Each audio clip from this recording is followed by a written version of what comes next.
Surat police દ્વારા public safety માટે જાહેર રસ્તાઓ પર વાહન હાંકવા બાબતે સ્પીડ લિમિટનું નવું જાહેરનામું બહાર પાડવામાં આવ્યું છે, જે મુજબ હવે પછી કાર્સ માટે 50 કિલોમીટર્સ પર આવર, 2 વ્હીલર્સ માટે 40 કિલોમીટર્સ પર આવર, 3 વ્હીલર્સ માટે 30 કિલોમીટર્સ પર આવરની સ્પીડ લિમિટ રાખવામાં આવી છે.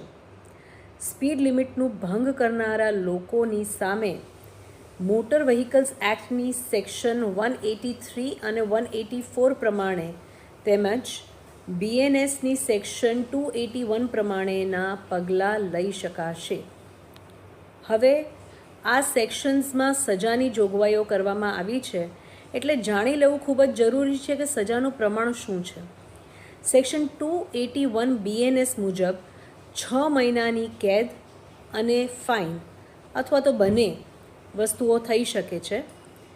જે મોટર વ્હીકલ્સ એક્ટની કલમ 183 છે તે ઓવરસ્પીડિંગ બાબતની કલમ છે, અને એમાં ઓવરસ્પીડિંગ કરતાં પકડાશો તો તમને લગભગ 2,000 થી 3,000નું ફાઇન ભોગવવું પડશે, અને રિપીટ ઓફેન્ડર્સ જે છે એના માટે તો લાઇસન્સ પણ કેન્સલ થઈ શકે છે.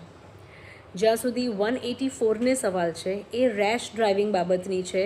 એમાં 5,000 સુધીની તમારું દંડનું પ્રમાણ છે, અને સજાની જોગવાઈ જે છે તે લગભગ 1 વર્ષ સુધીની છે.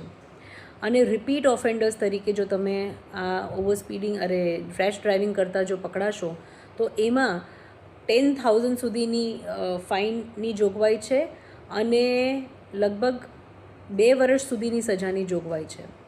હવે આ બધું સજાનું પ્રમાણ જાણી લેવું એટલે જરૂરી છે કે તમે ટ્રાફિક રૂલનું ઉલ્લંઘન કરો, ઓવરસ્પીડિંગ કરો અથવા તો રેશ ડ્રાઇવિંગ કરો એ પહેલાં તમને 100 વખત વિચાર આવવો જોઈએ.